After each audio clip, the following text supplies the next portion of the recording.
examen físico de cabeza y cuello. A continuación, revisaremos preferentemente aquellos signos que aún guardan utilidad en la práctica clínica. En el cráneo podemos encontrar diferentes anomalías. En este caso vamos a hablar de tres en específico: de la modificación de diámetros, de la modificación de tamaño global y de las deformidades localizadas. En el caso de las modificaciones de diámetro, nos referimos al diámetro longitudinal mayor que el transversal. En el caso de la braquicefalia, nos referimos a un diámetro transversal que se acerca al longitudinal, mientras que la dolicocefalia se refiere al diámetro longitudinal exagerado. Para las modificaciones de tamaño global encontramos dos principalmente: la macrocefalia, referente al aumento de tamaño principalmente en niños debido al raquitismo o a la hidrocefalia, y a la microcefalia, la cual se define como la disminución del tamaño de cráneo y de cerebro. Por último, encontramos a las deformaciones localizadas. De igual manera, nos encontramos con dos apartados: las salientes anatómicas anormales y las depresiones. En el caso de las salientes anatómicas anormales, nos referimos principalmente a lipomas, quistes dermoides, hematomas y aneurismas, mientras que en las depresiones hablamos principalmente de lactantes en la fontanela anterior hasta los 9 o 18 meses y en la fontanela posterior hasta los 2 meses. En el examen físico del cuero cabelludo lo podemos realizar de dos formas: mediante la inspección y la palpación. En cuanto a la inspección, nos cercioramos de una calvicie fisiológica, alopecia, que puede ser patológica, por ejemplo, por el lupus, tiña, drogas, entre otros. En la palpación nos podemos encontrar con patologías en las cuales el cuero cabelludo se encuentre seco, opaco y de implantación débil en el hipotiroidismo. Por el contrario, podemos encontrar abundante y fino en el hipertiroidismo. En los párpados también podemos encontrar diversa patología. Una de estas puede ser el edema, el cual es ocasionado por causas generales y locales. Podemos también encontrar el ectropión, que es la eversión del borde palpebral y que se acompaña principalmente de blefaritis y epífora. Añadido a esto, podemos encontrar entropión, que es la inversión del borde palpebral, principalmente ocasionado por quemaduras, tracoma e infecciones locales. Otra de la patología que encontramos en los párpados es la epífora, que mencionábamos antes.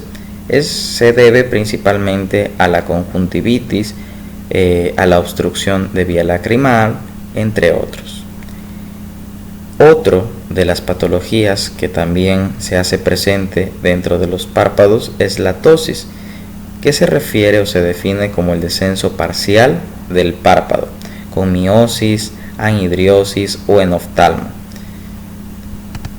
Y por último, podemos hablar del orzuelo, que es una inflamación del folículo piloso en una pestaña.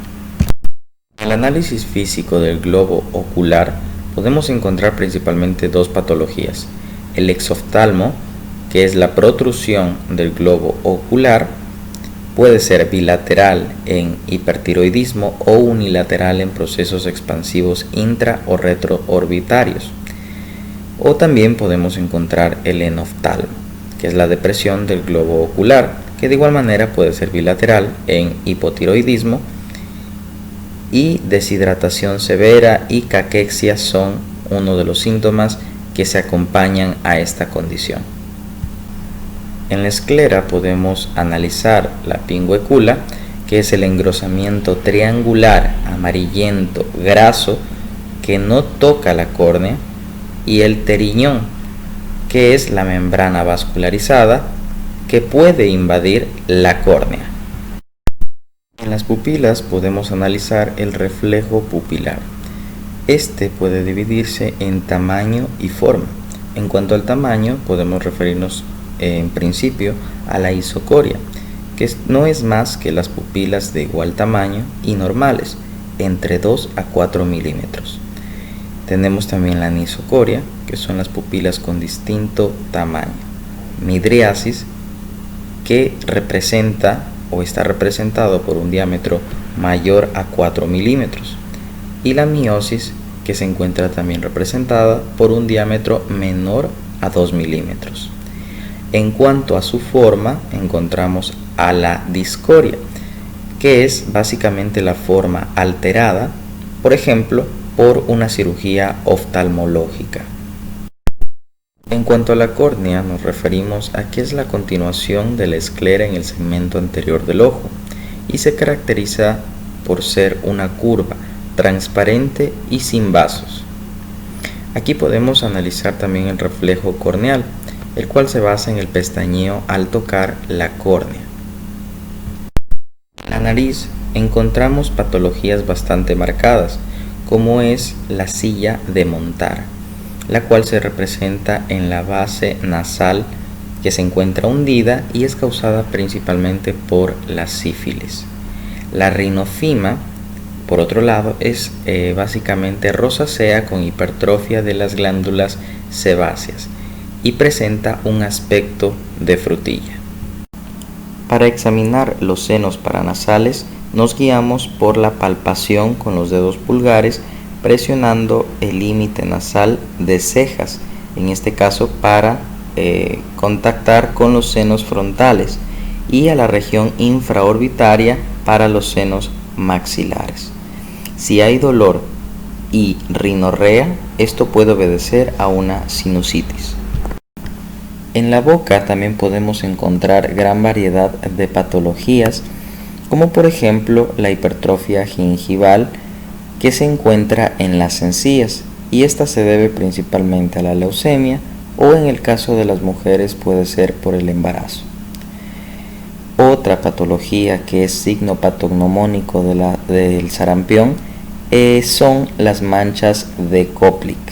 Son manchas blanquecinas e irregulares. También podemos ver las melanoplaquias, que son máculas hiperpigmentadas, especialmente se encuentran en las encías y es un signo patognomónico de la enfermedad de Addison. La candidiasis no es más que una placa blanquecina removible que hace referencia al hongo. Las aftas, por otro lado, son lesiones pequeñas, ulcerativas, blanquecinas, pero dolorosas. La mucosa oral debe ser analizada mediante artefactos como el bajalengua. Los labios también deben de ser analizados para descartar anemia, ya que estos pueden presentarse pálidos, o descartar cianosis, ya que esta se puede ver de color azulado. También a este nivel podemos encontrar lesiones de tipo herpes simple, chacro sifílico o carcinoma de piel, al igual que la estomatitis angular. En las afecciones de la lengua se destacan la macroglosia, que no es más que la lengua agrandada debida, entre otras cosas, por el hipotiroidismo. La lengua depapilada, que se debe principalmente a la hipovitaminosis de B12 y al déficit de hierro. La lengua saburral, que no es más que la hipertrofia de papilas filiformes. Se debe o se presenta en cuadros febriles o en ayuno. La lengua aframbuesada, que es un rojo intenso que se ve principalmente como un signo patognomónico en las enfermedades de escarlatina o Kawasaki. Y también la lengua leucoplaquia, que no es más que las placas blancas adherentes y secas. Pueden ser premalignas. En las glándulas salivales también encontramos afecciones, principalmente, o las más conocidas son en las parótidas y en las submaxilares.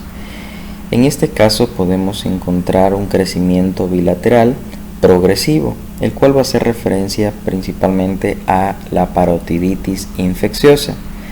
Podemos, por otro lado, encontrar crecimiento unilateral, que esto hace referencia a una tumoración maligna o litiasis del conducto de esteno. Otra de las afecciones que podemos encontrar en las glándulas salivales es la cialorrea, que no es más que la salivación excesiva, la cual puede estar causada por estomatitis, el abuso de drogas, el Parkinson, entre otras. Y también la serostomía, que no es más que la sequedad de boca ocasionado por enfermedades o en este caso síndromes como el síndrome de Sjögren, respirador bucal o la deshidratación. Ya para finalizar, podemos encontrar también afecciones a nivel de los oídos, como por ejemplo los tofos, los cuales son pequeños nódulos en el pabellón auricular, ocasionados principalmente por la hiperuricemia. Otra de las afecciones es la supuración, que se puede encontrar en enfermedades como otitis externa o media. Y también los quistes sebáceos, los cuales se encuentran localizados principalmente retroauriculares con punto negro en el centro. A continuación les presentamos un video en el cual nos referimos al examen físico de cabeza y cuello que se anexa a lo que hemos aprendido en clase. Para el examen físico de la cabeza debemos de observar la normocefalia o las alteraciones en la forma del cráneo. Además, podemos traccionar el cabello para constatar si existe caída o no del mismo.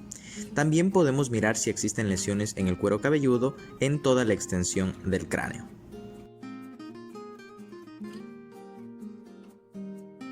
Para examinar la cara empezamos con la palpación de los senos paranasales frontales, cerca a la línea media.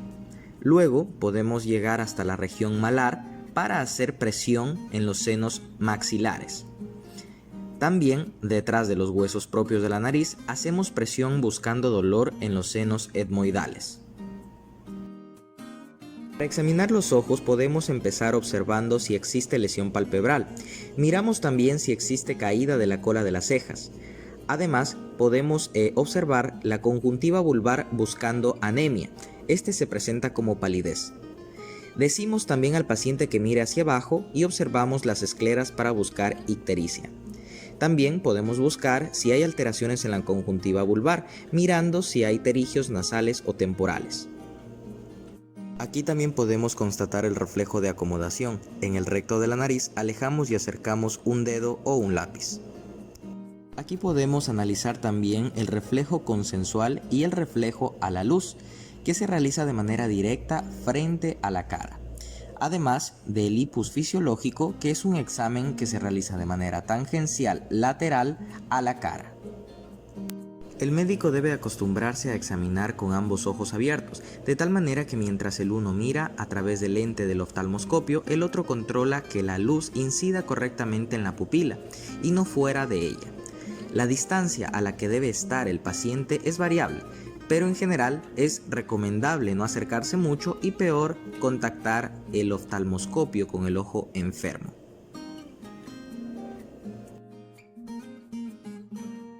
El examen de la nariz se lo realiza mediante la inspección sobre la variedad racial de la forma y el tamaño de la nariz. Los traumatismos suelen deformarla desviando el tabique o los huesos propios de la nariz. Podemos encontrar también perforación del septum, desviación septal, hipertrofia de los cornetes, pólipos nasales, entre otros. También podemos examinar la nariz mirando la coloración de las mucosas. Para el examen del oído buscamos la tracción del pabellón auricular. También podemos ejercer cierta presión en el tragus y mediante la palpación buscar la apófisis mastoidea tratando de encontrar mastoiditis, así como los ganglios pre- y retroauriculares.